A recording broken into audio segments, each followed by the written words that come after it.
దుబాయ్ని Iran target చేస్తుంది. నిన్న Dubai international airport డిఎక్స్పి అంటారు, దాని మీద బాంబులు వేశారు. దాంతో మొన్నటి వరకు లిమిటెడ్గా ఫ్లైట్లు నడిచేవి, ఇప్పుడు కంప్లీట్గా క్లోజ్ చేశారు. అట్లాగే దుబాయ్లో ఇంకొక ఇంటర్నేషనల్ ఎయిర్పోర్ట్ ఉంది, దాన్ని అల్ముక్తం ఎయిర్పోర్ట్ అంటారు. అల్ముక్తం ఎయిర్పోర్ట్ నుంచి మాత్రం లిమిటెడ్గా ఫ్లైట్స్ని ఆపరేట్ చేస్తున్నట్టు ఎమిరేట్స్ సంస్థ ప్రకటించింది.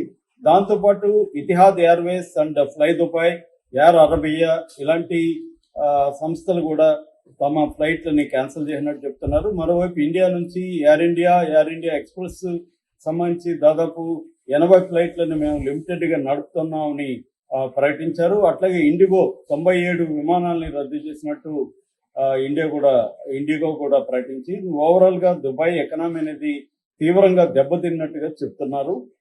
దుబాయ్ దీని నుంచి కోలుకోవడం చాలా కష్టమని కూడా అంటున్నారు.